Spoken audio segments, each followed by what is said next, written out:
제주의 다양한 소식을 전해드리는 뉴스 브리핑 순서입니다. 사건 사고와 법원 판결 소식으로 시작합니다.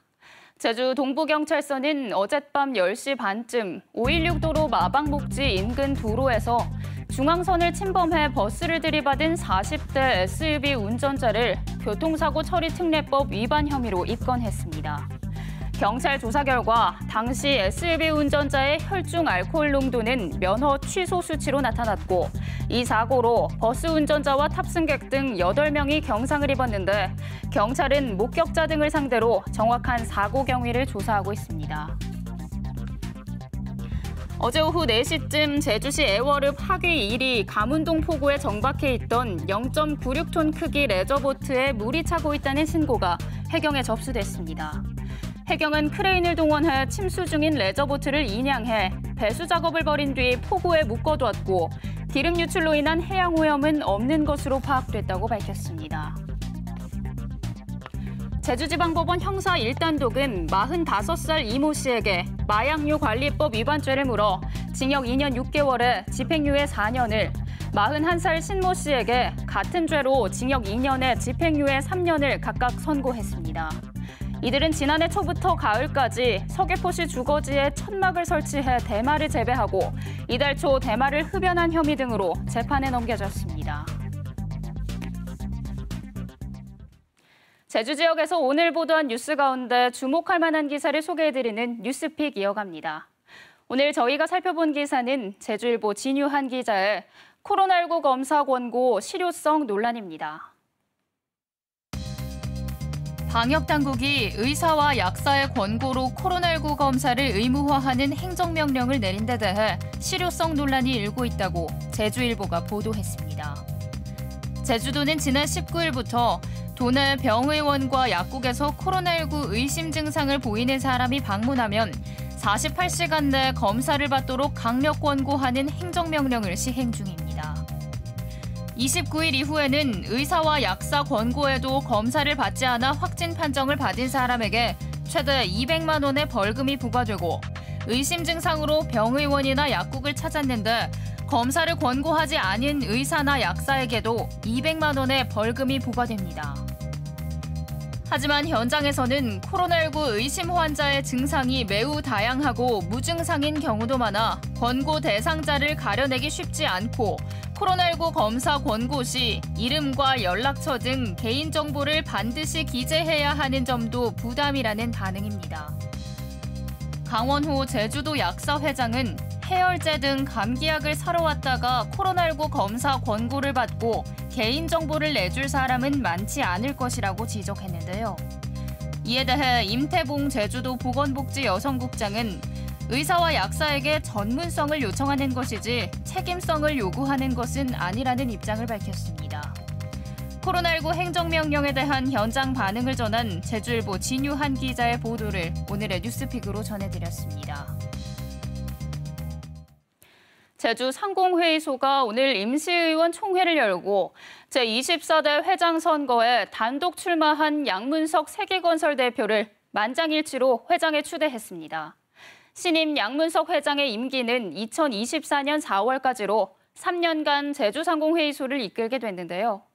상공회의소 많이 들어보셨지만 어떤 역할을 하는지 잘 모르시는 분들도 있죠. 오늘 시사용어 사전에서는 제주상공회의소에 대해 정리해드립니다. 상공회의소는 상공인들과 기업의 이익을 도모하기 위해 결성한 경제단체로 1차 산업을 제외한 모든 업종의 상공업자를 회원으로 합니다. 우리나라는 상공회의소법을 기반으로 일정 기간 매출액 기준을 충족한 기업은 의무 가입하게 돼 있는데요. 대한상공회의소를 중심으로 전국 73개 도시에 지방상공회의소가 설립돼 있습니다. 역할은 경제 관련 각종 조사와 정보 수집, 기업 지원, 국제경제협력, 지식재산 관련 지원, 컴퓨터나 경제 분야 국가기술 자격시험 운영 등입니다.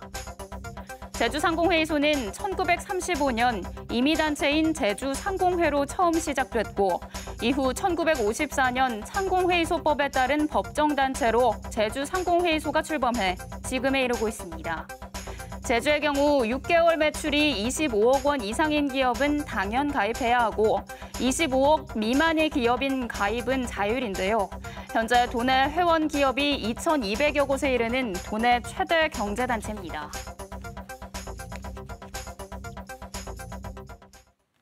계속해서 주요 단신 정리해드립니다. 4.3 희생자 위자료 기준 등에 대한 정부의 연구 용역 결과가 이르면 6월 말에 나올 것으로 보입니다. 행정안전부는 연구 용역 중간 보고를 다음 달 중으로 진행하고 관련 예산을 내년 정부 예산안에 편성하기 위해 공식적인 용역 기간인 8월 말에 앞서 6월 말까지 용역 결과를 내놓는 것을 목표로 하고 있다고 밝혔습니다. 정부와 더불어민주당은 연구 용역 결과가 나오면 위자료 지급 등을 위한 법적 근거를 마련하기 위해 4.3 특별법에 관련 조항을 포함하거나 5.18 광주 민주화 운동처럼 보상법을 따로 제정하는 방안 등을 검토하고 있습니다. 지난 도정 질문에서 제주도가 기간제 근로자에게 퇴직금을 지급하지 않기 위해 계약을 서둘러 해지했다는 도의회 지적이 나온 것과 관련해 실태 조사가 이뤄집니다. 제주도는 오늘부터 다음 달 10일까지 제주도와 양행정시 기간제 근로자 7,000명을 대상으로 근로계약 현황을 조사합니다. 이와 관련해 민주노총 제주본부는 성명을 통해 기간제 노동자를 공무직으로 전환하고 퇴직금 미지급 편법 방지 조례 제정에 제주도와 의회에서 적극 나서라고 촉구했습니다. 제주시 이도주공 2, 3단지 아파트의 주택 재건축 사업이 건축계획심의에서 제동이 걸렸습니다. 제주도 건축계획심의위원회는 최근 심의에서 고층 건물 맨 위층에 자리한 휴게시설인 스카이라운지를 삭제하고 상가 위치와 면적의 적정성 검토, 건폐율과 용적률 하향과 고도 완화에 따른 공공기여 방안이 필요하다며 재심의 결정했습니다. 1987년 12월 준공된 이도주공 2, 3단지는 지하 2층에 지상 14층, 871세대 규모로 재건축을 추진 중입니다. 제주시 2공항 건설추진위원회는 오늘 청와대 분수대 앞에서 회견을 열고 정치권의 무관심으로 2공항 사업이 6년째 답보 상태라며 2공항 조기 개항을 약속한 문재인 대통령이 대선 공약을 조속히 이행해야 한다고 주장했습니다. 또 지난 2월 도민 찬반 여론조사에서 2공항 부지인 성산읍 주민들의 압도적인 찬성이 확인됐다며 주민 수용성을 확보한 점을 토대로 2공항 사업의 정상 추진을 촉구하고 이러한 내용의 건의서를 국회 국토교통위원회 의원들에게 전달했습니다. 국가위성통합운영센터 부지로 포함된 도유지 매각안이 모레 도의회 상임위 심의를 앞둔 가운데 시민단체들이 심의 반려를 촉구하고 나섰습니다. 고자회 사람들과 제주환경운동연합 등은 성명서를 통해 해당 도유지는 제주 고사리 섬을 포함한 다수의 보호종이 서식하는 곳으로 보전 대책이 미흡한데도 안건으로 상정됐다며 곶자왈은 흥정의 대상이 아닌 최우선으로 보전돼야 할 귀중한 자산인 만큼 도의회는 해당 도유지 매각에 대한 심의를 반려해야 한다고 주장했습니다. 지금까지 뉴스브리핑이었습니다.